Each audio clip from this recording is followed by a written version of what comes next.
Korban ditemukan tewas dengan posisi telungkup berjarak 50 meter dari jalur pendakian normal. Korban tewas akibat kelelahan dan terkena hipotermia atau kedinginan. Dalam pemeriksaan diketahui korban adalah seorang pendaki ilegal yang masuk.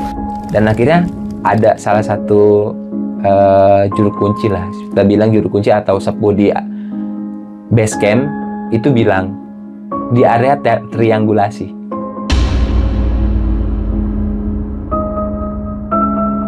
Ada bahasa tubuh dari sosok ini. Dia tuh ngangkat tongkatnya, akhirnya dia ngangkat tongkat dan nunjuk ke atas seperti ini. Dan saya bisa simpulkan saat itu ya, dia nunjuk ke arah puncak Pangrango.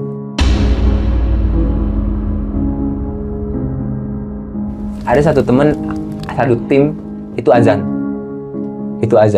Nah, di saat azan ini bang, saya lihat kondisi cuaca alam itu nggak tahu kenapa langsung terang. Kita sisir lagi.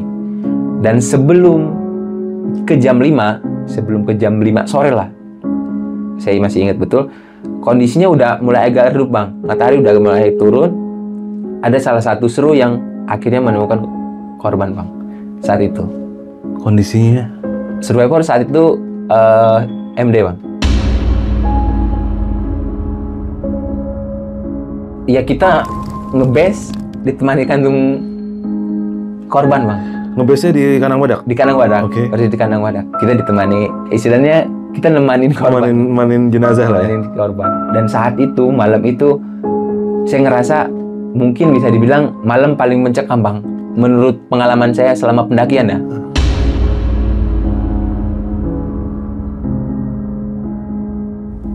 Dan akhirnya dari sepuh ini bilang, jangan tidur semuanya.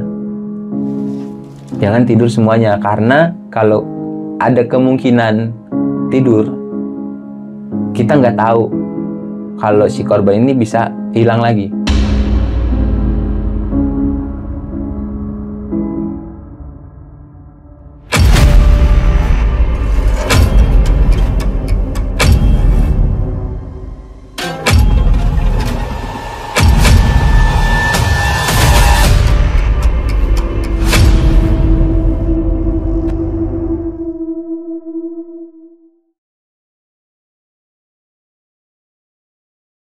Assalamualaikum brother, ketemu lagi di channel Jelajah Malam. Hari ini gue sedang kedatangan seorang tamu. Beliau adalah seorang pendaki yang jam terbangnya lumayan lah. Dia sudah melalang buana bahkan sampai ke Indonesia Timur untuk mengunjungi gunung-gunung yang ada di Nusantara. Dari sekian banyak pengalaman ini, hari ini gue pengen mengangkat sebuah kisah tentang kisahnya mencari seorang pendaki yang hilang di gunung yang bisa dibilang di Jawa Barat salah satu yang paling favorit, yaitu Gunung Gede Pangrango. Kisahnya ini bisa dibilang agak tragis ya, tapi banyak sekali pembelajaran yang bisa kita ambil. Lu pengen tahu kan siapa narasumbernya? Langsung aja gue dengan Bang Paul. Sehat brother? Sehat Marfi. Bukan main Bang Paul.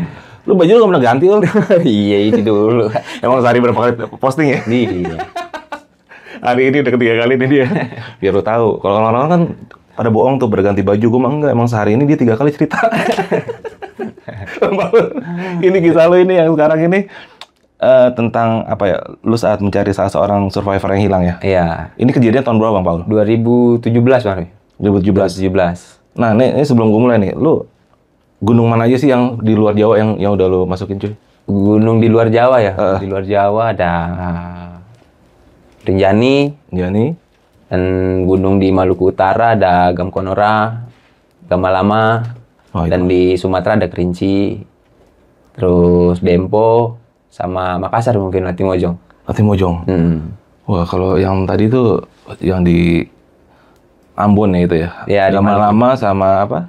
Gamkonora ya. Gamkonora. Itu bukan gunung umum tuh, cuy. Bukan.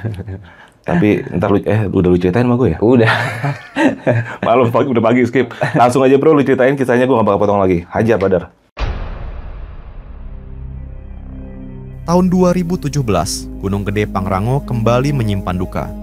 Di tengah kabut tebal dan hutan lebat yang seakan tak berujung, tim relawan dan SAR dikerahkan untuk mengevakuasi seorang pendaki yang dilaporkan hilang. Bang Paul, narasumber kita, kebetulan sedang berada di sekitar lokasi saat kejadian itu terjadi. Sebagai seorang pendaki berpengalaman yang telah bertahun-tahun menjelajahi gunung, ia pun memutuskan untuk turut serta dalam pencarian. Dan pengalaman ini menjadi salah satu yang paling tak terlupakan dalam hidupnya. Cuaca yang terus memburuk, jalur yang licin dan berbahaya, serta berbagai kejadian aneh yang sulit dijelaskan oleh logika, menjadi tantangan besar bagi tim di lapangan. Namun, harapan untuk menemukan sang pendaki dalam keadaan selamat menjadi dorongan kuat bagi mereka untuk terus maju, menembus batas lelah dan takut. Lalu, bagaimana sebenarnya proses pencarian itu berlangsung? Apa saja kejadian yang mereka alami selama berada di tengah rimba Gunung Pangrango yang penuh misteri? Mari kita dengarkan langsung kisahnya dari Bang Paul.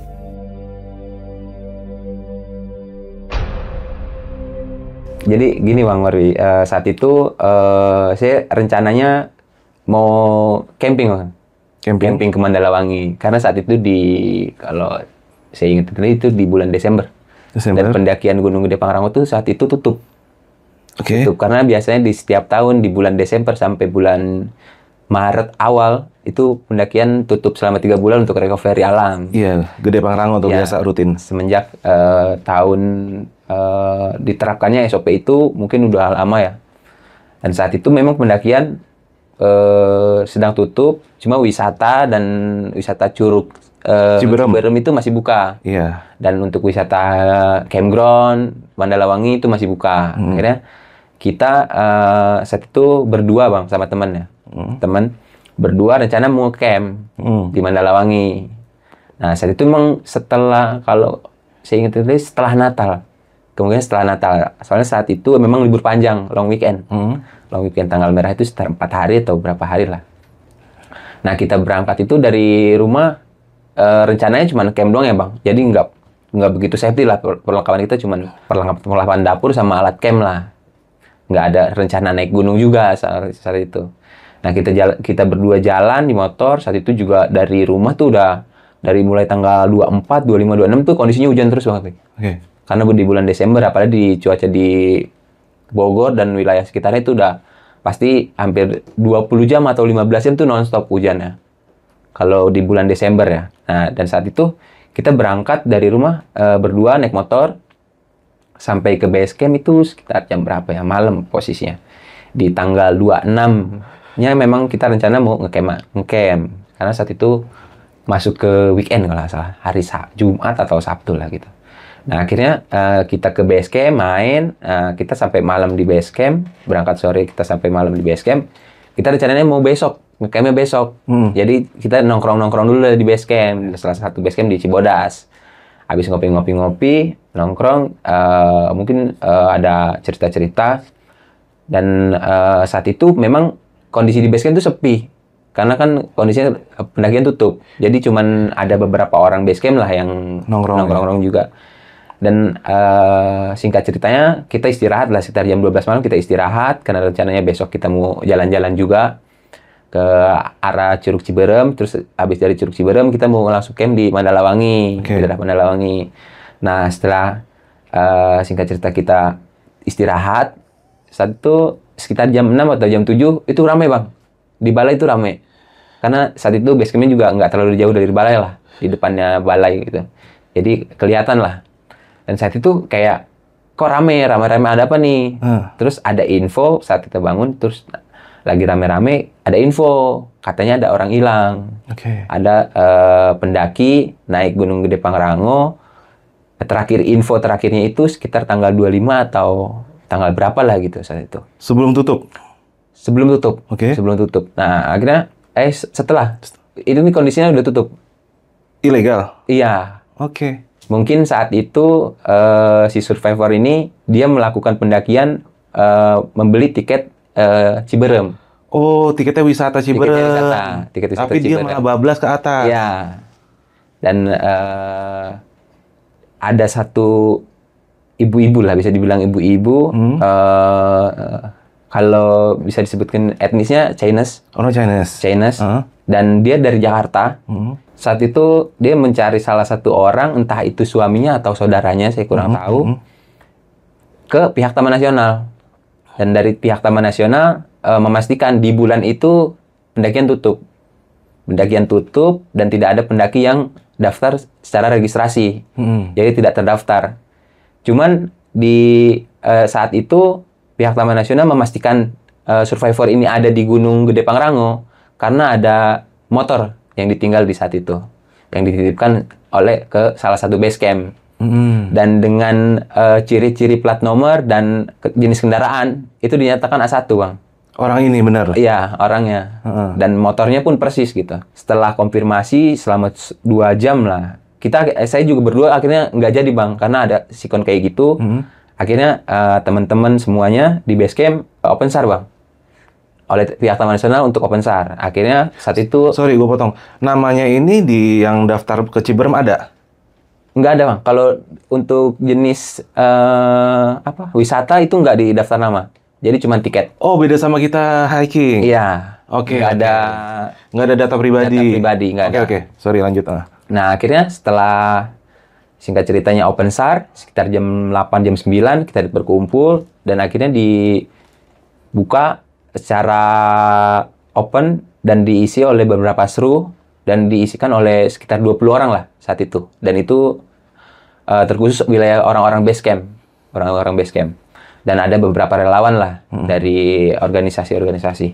Dan info terakhir, dari pihak salah satu base camp, ada yang menyampaikan kalau si korban ini terakhir terlihat di Panjangcangan sebelum Ciberem. Dan dari arah Ciberem ini belum bisa dipastikan dia ke jalur pendakian atau ke arah air terjun Ciberem. Nah, akhirnya target pertama di hari itu kita langsung susur di area Ciberem. Di pertigaan Ciberem, ada yang naik ke atas dan ada yang disusur ke arah air terjun, dan di situ nggak ditemukan bukti-bukti yang bisa dipastikan survivor ini ada di sekitar, Bang. Mengarah ke dia. Dan akhirnya dari ketua Open SAR ini saat itu saya lupa nama ketuanya.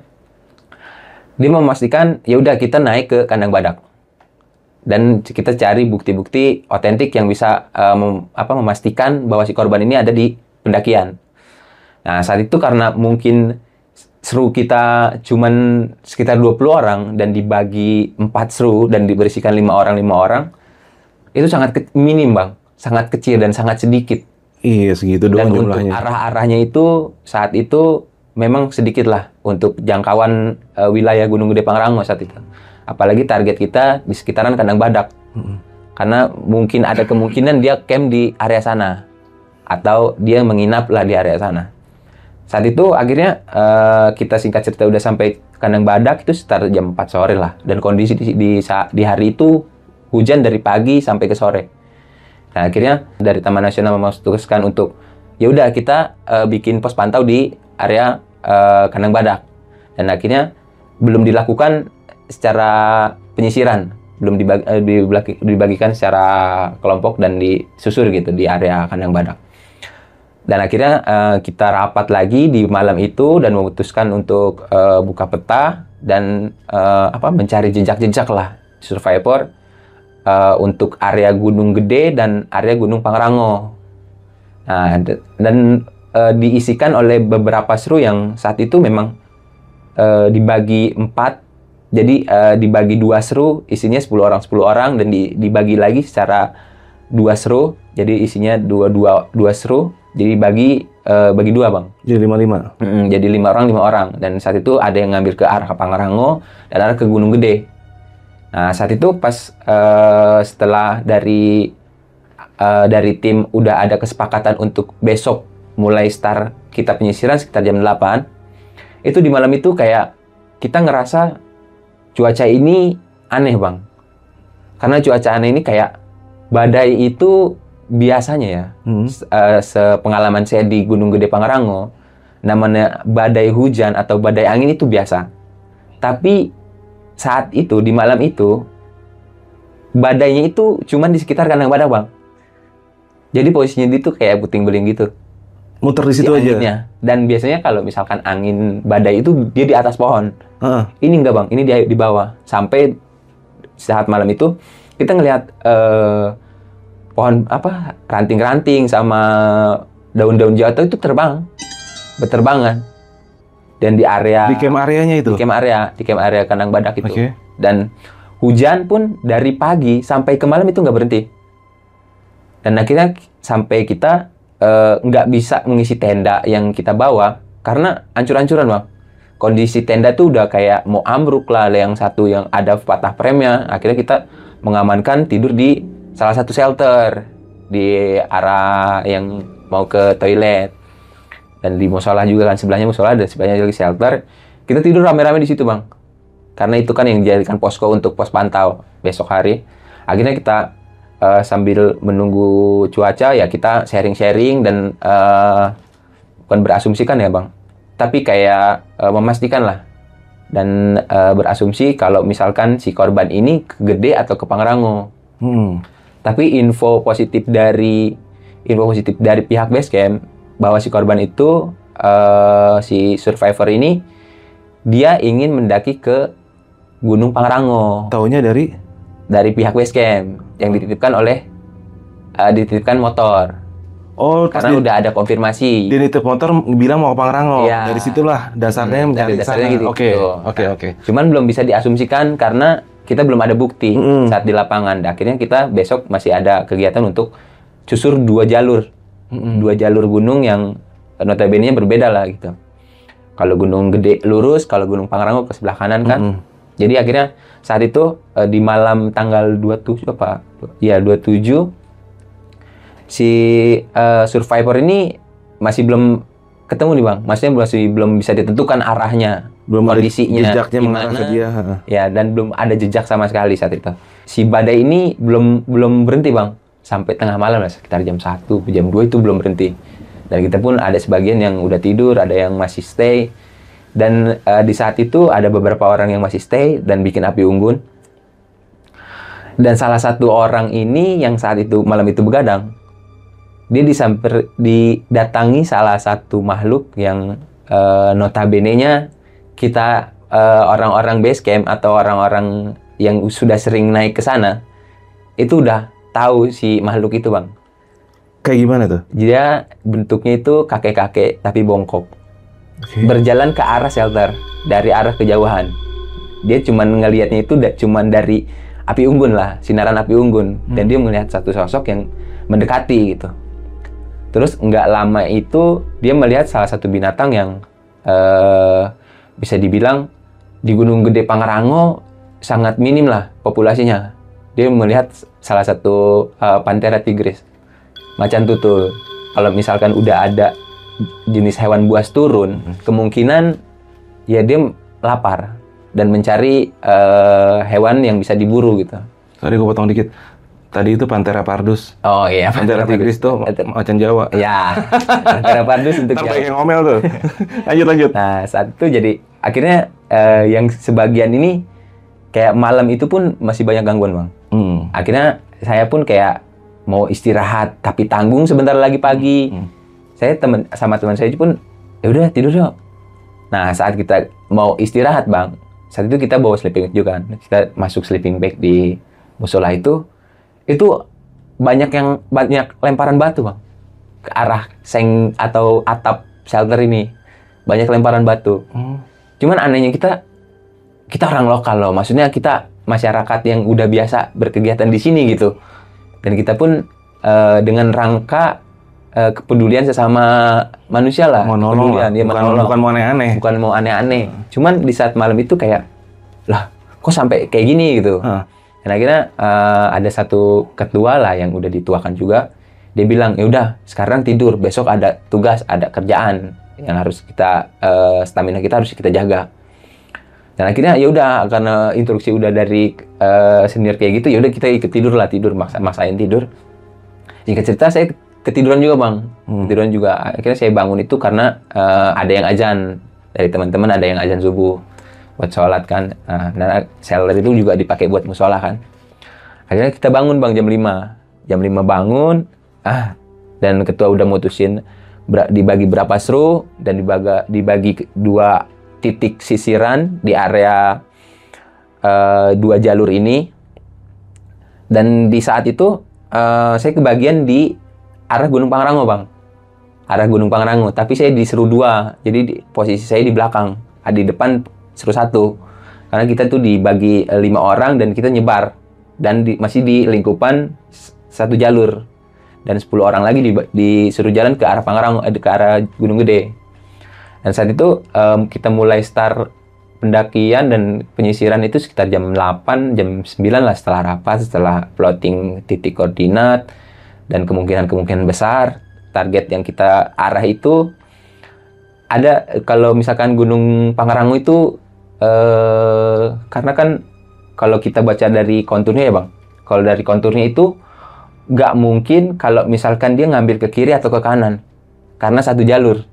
Jadi kita fokus di lingkaran di elevasi kita dipatokin di sekitar 2.800 dan di Gunung Gede dipatokin sampai ke area puncak karena kemungkinan untuk lebarnya itu banyak.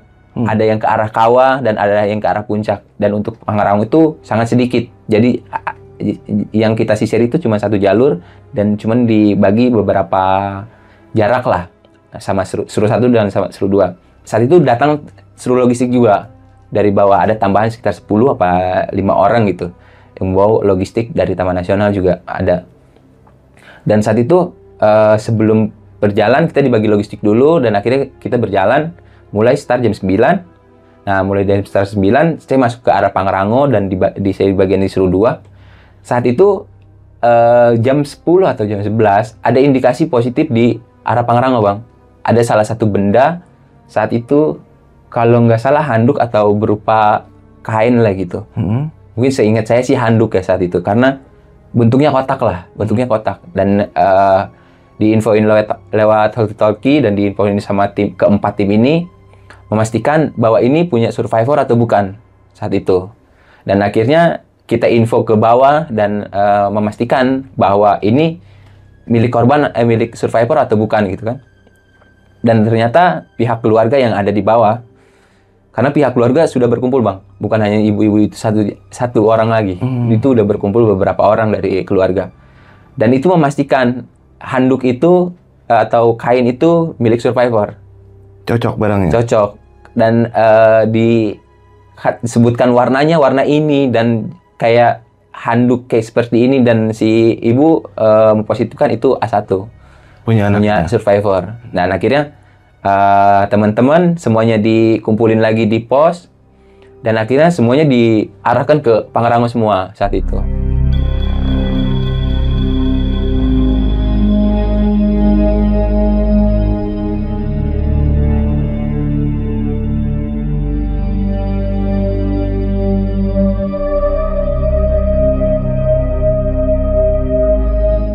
Nah, dari mulai sekitar abis zuhur ini baru Bang disisir semuanya, semua indikasi-indikasi yang memungkinkan korban ke arah sana gitu. Semua kemungkinan. Ya, dan yang saat menemukan itu kan Seru 1 dan Seru 1 itu saat itu udah mau memasuki arah satu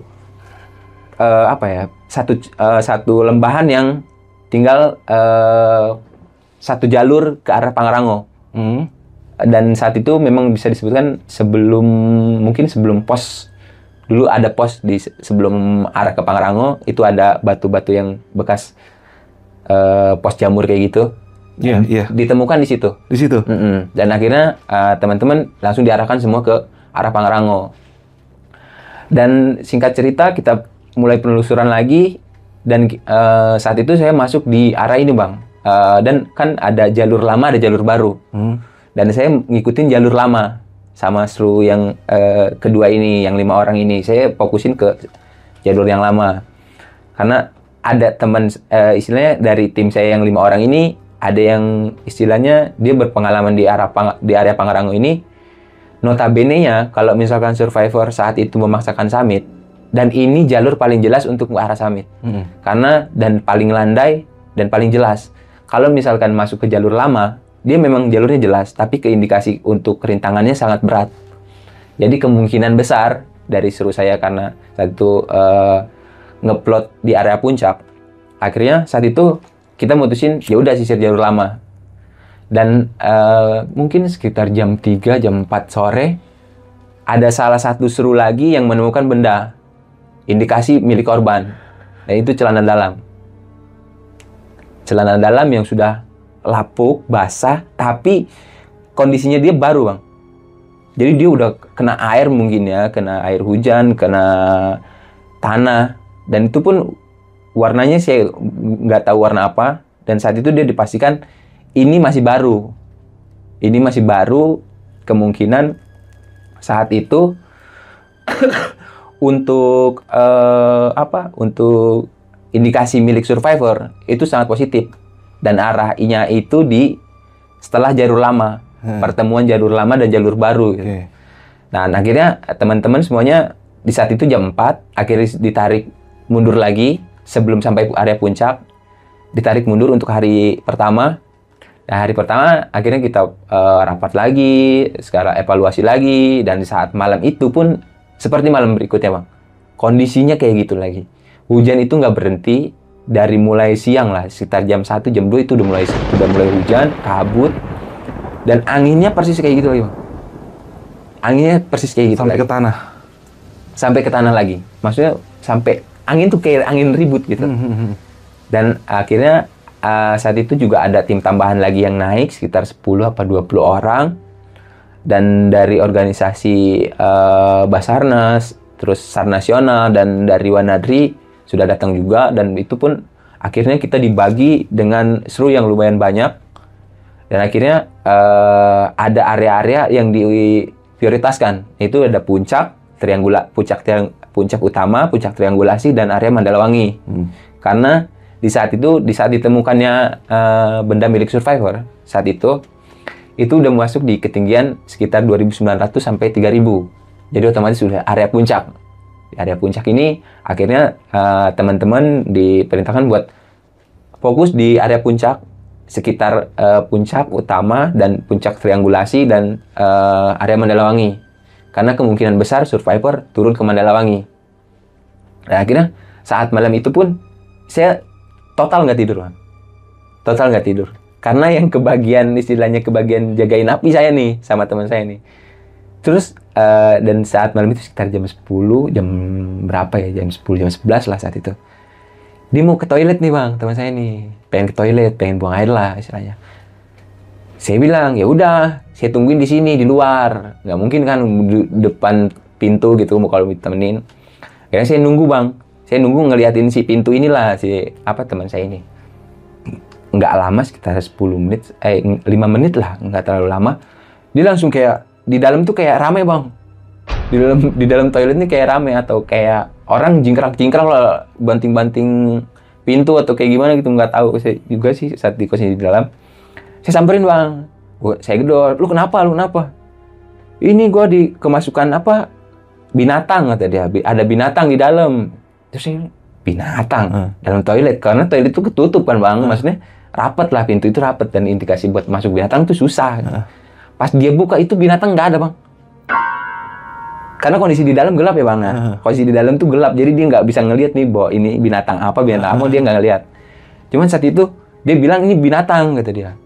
Tapi pas saat dibuka, dan saya kan bawa korek center, Bang, saat itu korek center kecil lah, karena headlamp pun saya rencananya memang nggak bawa saat itu juga kan, karena buat rencana camping, jadi cuma korek center saat itu. Saya senterin, cari, nggak ada, Bang, nggak ada binatang itu. Tapi dia indikasi itu binatang. Sampai ke nabrak-nabrak ke muka dia lah, sampai dia istilahnya kaget gitu. Ya udah, nggak usah dipikirin, ayo kita balik lagi ke shelter. Nah, saat itu kan memang teman-teman juga nggak di shelter semua, Bang.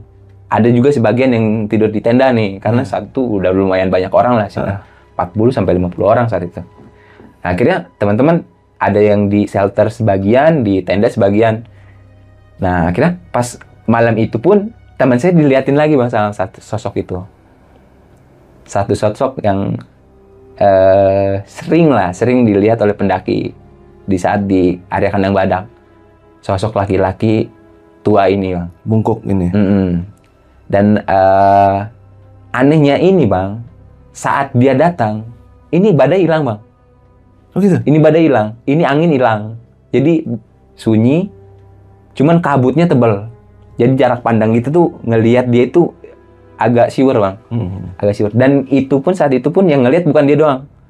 Kita yang masih bangun nih ngelihat. Banyak orang. Masih ngelihat dan dia tuh kayak laki-laki berjenggot panjang dan bawa tongkat, posisi badannya bungkuk bang. Jadi mukanya nggak kelihatan, jadi posisi dia bungkuk kayak gini, pegang tongkat. Dan saat itu mungkin ada setengah jam, 1 jam lah bang. Si makhluk ini nggak hilang-hilang.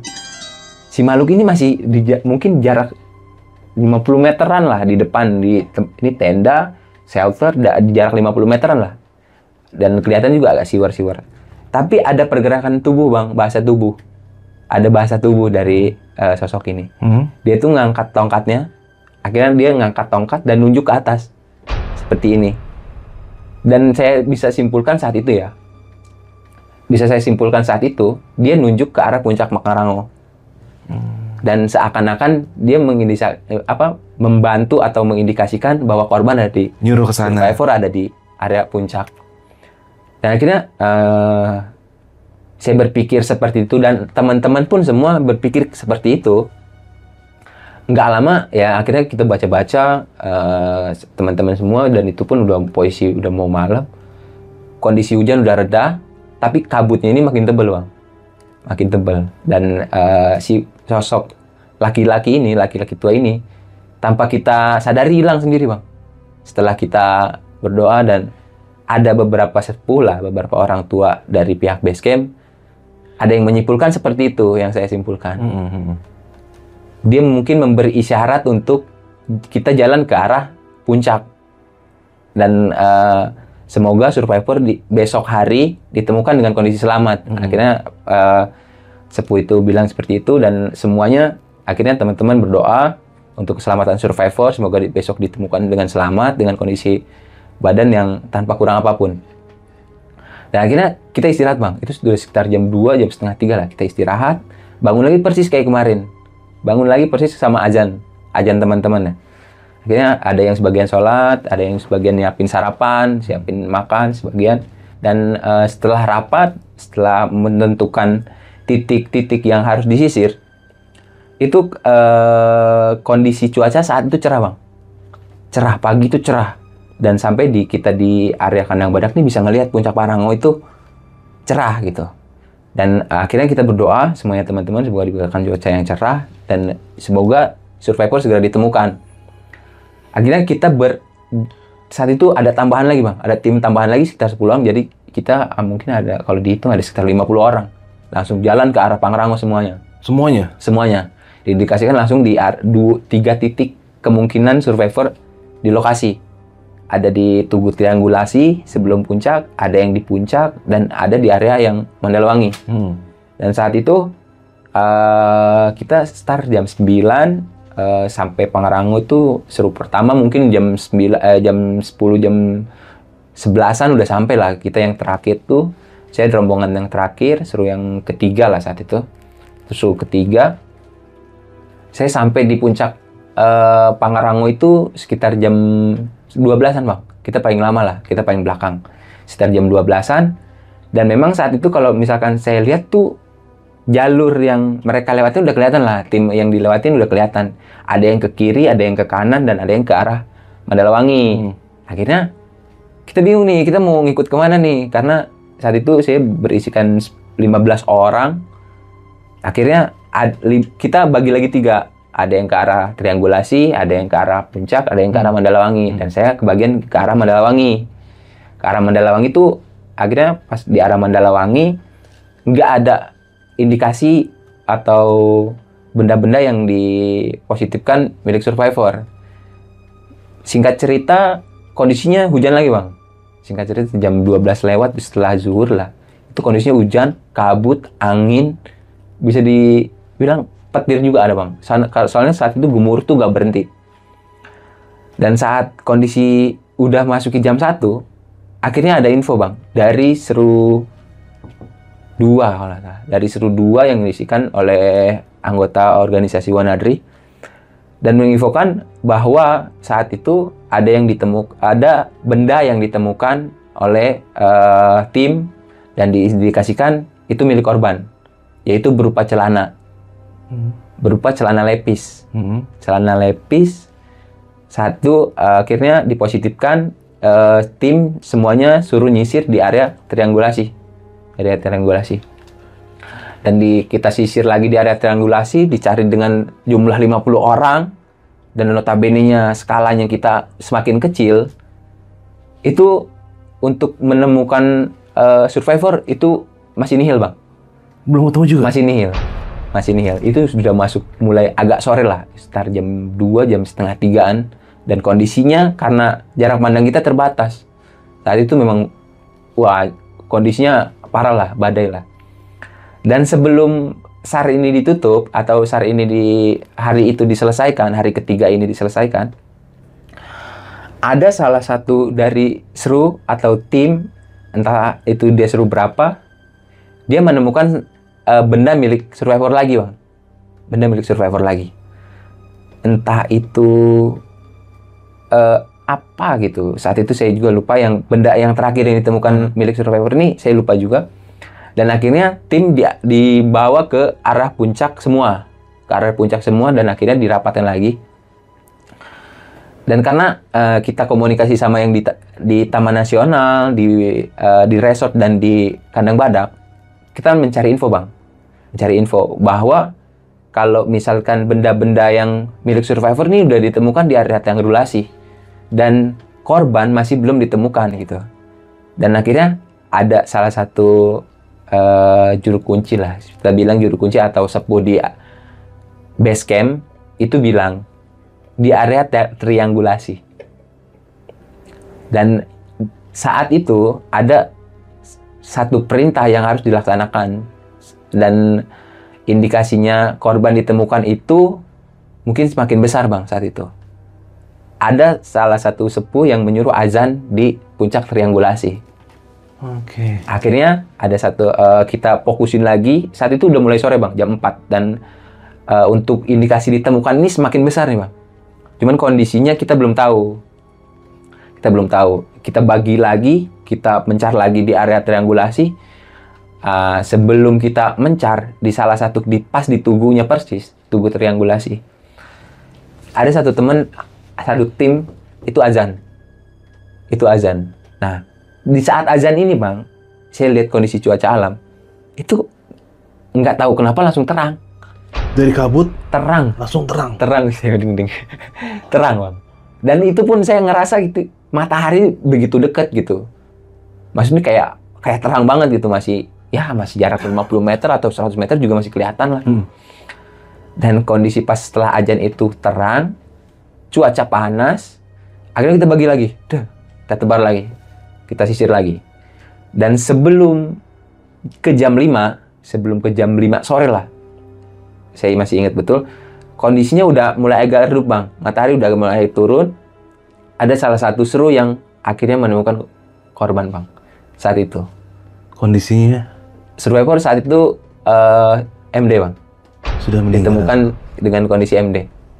Dan dari ciri-ciri dan identitas yang dia bawa dan kondisi survivor saat itu, mungkin bisa kita indikasikan secara akal sehat, korban ini meninggal secara hipotermia, Bang. Karena kondisi badannya dia udah nggak ada pakaian yang di badannya dia. Udah hipoakut lah ya. Cuman di saat itu ada kejanggalan-kejanggalan yang dianggap aneh sama tim, sama kru semua, sama tim semuanya. Pakaian korban itu nggak ada yang ditemukan selain dari 3 benda atau 4 benda lah saat itu. Dan pakaian pun kalau kita hitung, itu nggak lengkap selayaknya orang normal, Bang. Jadi dia cuma ditemukan itu yang paling besar, benda yang paling besar itu ada celana lepis. Kayak sepatu, sandal, terus baju, dan atau mungkin jaket, atau mungkin perlengkapan yang dibawa itu nggak ada, Bang. Oke. Jadi yang ditemukan itu cuma sekitar 4 apa 5 benda saat itu. Tasnya pun nggak ketemu? Tasnya pun nggak ada. Dan kita sisir pun, saat penyisiran pun nggak ada benda-benda itu. Terkecuali yang memang yang sudah ditemukan gitu. Dan akhirnya saat itu langsung diproses dengan evakuasi dengan tandu. Kita bikin tandu darurat dan dimasukkan ke dalam kantung jenazah. Dan kita langsung rencananya kita mau langsung turun, Bang. Tapi di saat pengambilan jenazah, kita penurunan dari puncak Pangrango itu kondisi balik lagi seperti awal, Bang. Hujannya deras. Kita turun dari Pangrango pun jalur Pangrango ya bisa dibilang sulit lah kalau kondisi hujan kayak gitu. Dan proses itu memakan waktu sekitar 3 sampai 4 jam, Bang, untuk menurunkan almarhum itu. Tetap dipaksain langsung bawa itu? Ya, akhirnya kita langsung, target kita rencananya mau langsung turun ke base camp. Karena dari pihak keluarga pengen langsung, saat itu minta otopsi. Cuman dari pihak kita, dari tim, seluruh tim, nggak menjagupi. Karena kondisi cuaca ini nggak memungkinkan kalau untuk evakuasi. Karena saat itu harus menandu, kita jalan pun susah, apalagi harus menandu gitu. Pangrango tahu sendiri jalurnya kan. Nah akhirnya dari Taman Nasional memutuskan ya udah besok pagi diturunkan. Saat itu ya kita ngebase ditemani kantung korban, Bang. Ngebase di Kanang Badak? Di Kanang Badak. Oke. Persis di Kanang Badak. Kita ditemani, istilahnya kita nemanin korban. Nemanin jenazah lah ya. Nemanin korban. Dan saat itu, malam itu saya ngerasa mungkin bisa dibilang malam paling mencekam, Bang. Menurut pengalaman saya selama pendakian ya. Selama pendakian itu mungkin yang ngelihat makhluk-makhluk atau mendengar suara makhluk-makhluk di area sana bukan 1-2 orang, Bang.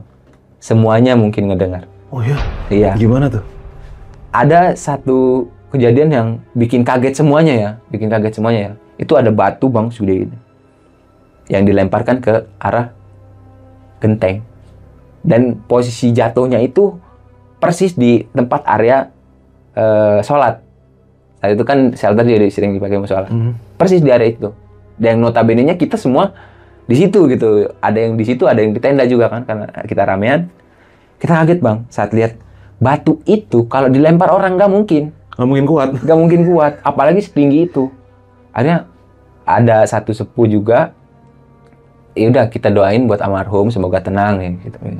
Akhirnya dipimpin doa sama beliau ini. Saya itu kondisinya masih kabut, masih hujan dan masih angin. Saya itu udah mulai menguram, Bang. Itu udah mulai masuk sekitar jam 12 sampai jam 1 malam. Kondisi dari sore itu seperti itu, Bang. Pas kita mulai turun dari Pangrango sampai ke shelter, itu kondisinya masih hujan, masih angin, masih gemuruh, masih badai lah. Dan saat dipimpin doa dan kita berdoa, itu cuaca kembali cerah, Bang. Balik lagi cerah. Cerah, bintang-bintang masih udah kelihatan lah. Dan akhirnya dari sepuh ini bilang, jangan tidur semuanya. Jangan tidur semuanya, karena kalau ada kemungkinan tidur, kita nggak tahu kalau si korban ini bisa hilang lagi. Ada indikasi sampai kayak gitu, Bang. Saat itu ya. Kata sesepuh? Yang dialami oleh tim di lapangan saat itu. Oke. Sebagian tim lah yang di shelter saat itu. Ya udah akhirnya kita stay gitu, bikin api unggun yang bukan api unggun lagi, Bang. Mungkin kebakaran bisa dibilang. Gede banget. Gede banget. Karena kondisinya juga kita udah nggak ada baju kering, nggak ada baju buat ganti lagi. Kita cuma bisa bertahan sama api lah saat itu. Singkat cerita, sampai saat itu pun kita masih belum nemuin nih, Bang, sosok yang kemarin sering kita nemuin di saat malam. Si kakek bongkok ini? Mungkin sekitar jam 2, jam 3, dan ketika mau masuk ke jam 4, dan ada yang mulai bangun dan mau azan lah saat itu. Si sosok laki-laki ini muncul, Bang, di arah toilet. Dari arah toilet. Cuman dengan gestur yang mungkin bisa dibilang nyuruh turun atau gimana, nggak tahu lah. Saat itu dia sama persis kayak malam sebelumnya, dia mengarahkan tongkat cuman ke arah bawah, nggak tahu mungkin harus disuruh turun secepatnya atau kayak gimana, kita nggak tahu. Tapi di saat itu dan di saat ada orang tua bilang secepatnya kita bawa turun setelah sholat subuh. Akhirnya punya asumsi kayak gitu. Dan akhirnya semua tim jam 6 istilahnya jam 6 orang yang waktu-waktunya tidur pulas, Bang, dibangunin semua, Bang. Bangunin, ayo kita turun semua.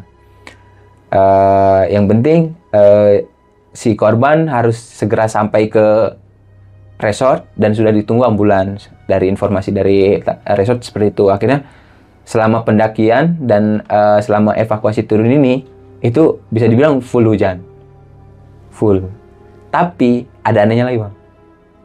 Info di bawah itu dalam jangka 2-3 hari itu hujan itu bisa dihitung jari dan bisa dihitung jam. Jadi kondisi kita aja yang di atas yang hancur-hancuran. Bahkan di reset pun ada satu hari, di hari kedua, entah di hari kedua atau di hari ketiga, itu panas satu hari. Di atas badai. Dan mereka masih ngelihat puncak Pangrango itu dari base camp. Dan kita yang di atas hancur-hancuran bang.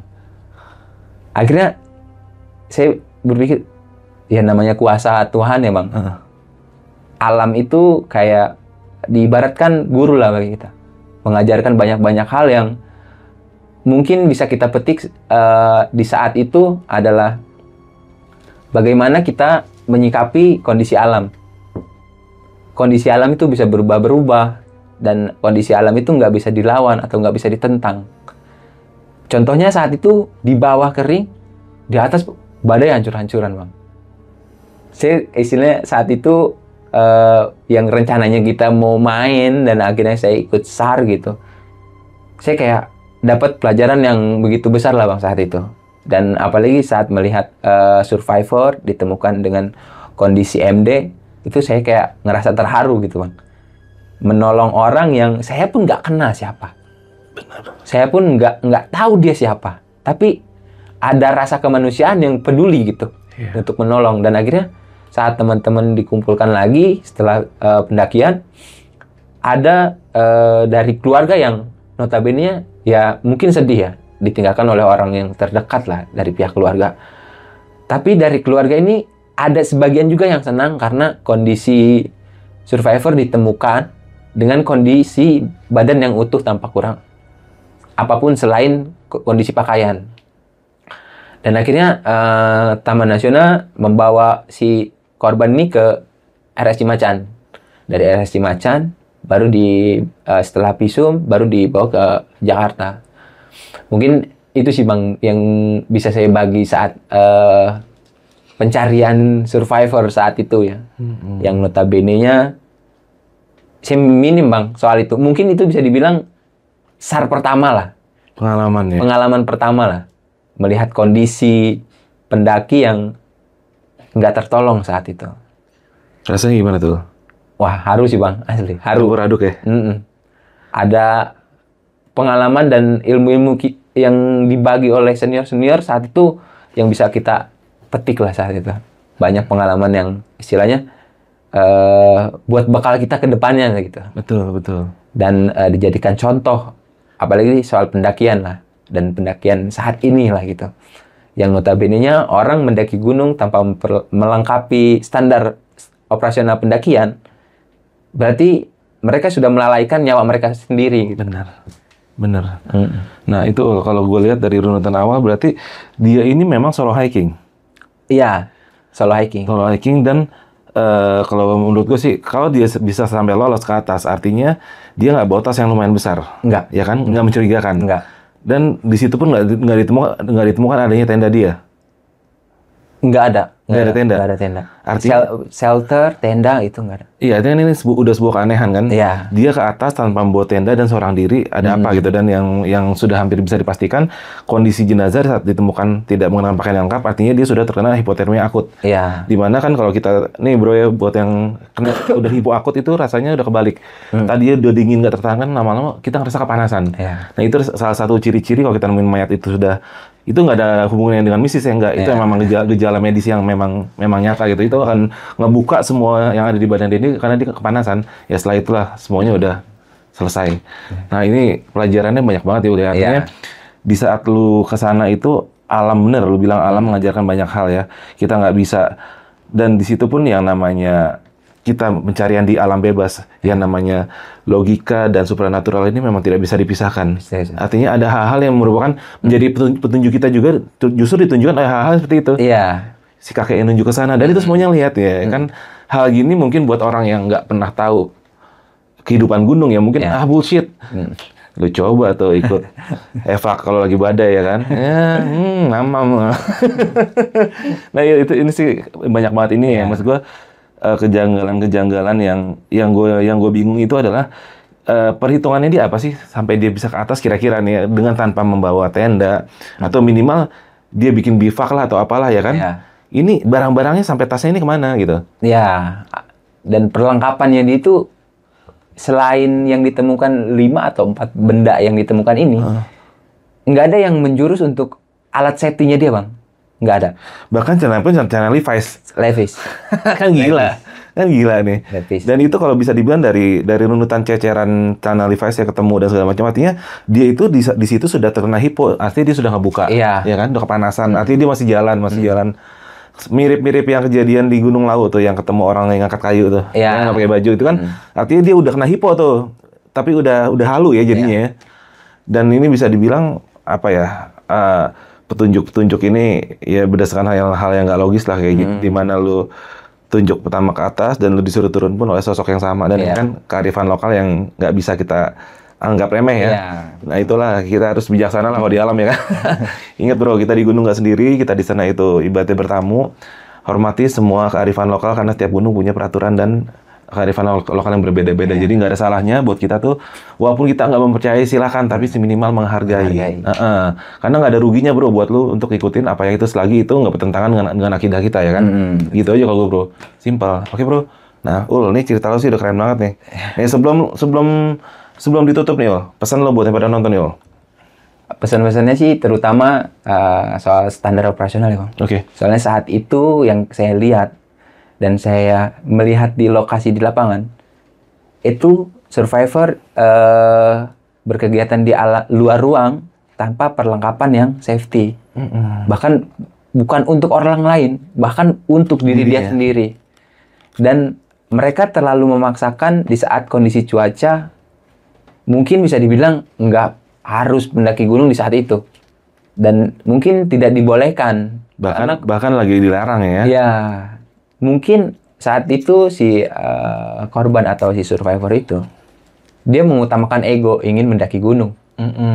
Nah, untuk pesannya sih, pendaki-pendaki sekarang, yang egonya masih tinggi, dan yang pengen ke puncaknya itu sangat kuat, pahami alam dulu lah. Pahami alam dulu, pahami cuaca dulu, dan terutama, pahami diri sendiri. Benar. Kalau misalkan kondisi badan dan kondisi fisik udah nggak memungkinkan, jangan terlalu memaksakan. Karena gunung itu nggak kemana. Bisa di lain waktu, bisa di hari nanti, kita kembali lagi. Karena satu gunung untuk satu pendakian itu nggak cukup, bro. Betul, Bang? Bener. Ya, mungkin itu aja sih, Bang. Nah, satu lagi yang harus lo ingat, nyawa itu nggak bisa lo beli di Tokopedia, bro. Ya. Oke, sebelumnya gue thank you banget nih. Siap. Udah cerita lo keren banget. Nah, mudah-mudahan buat yang pada nonton ini banyak ini ya yang bisa kita ambil buat gue juga dari senior kita Bang Paul. Mudah-mudahan ini berguna, dan gue tutup dulu. Gue Alfi dari Jelajah Malam dan Bang Paul undur diri dulu. Sampai ketemu di episode selanjutnya. Assalamualaikum warahmatullahi wabarakatuh. Assalamualaikum.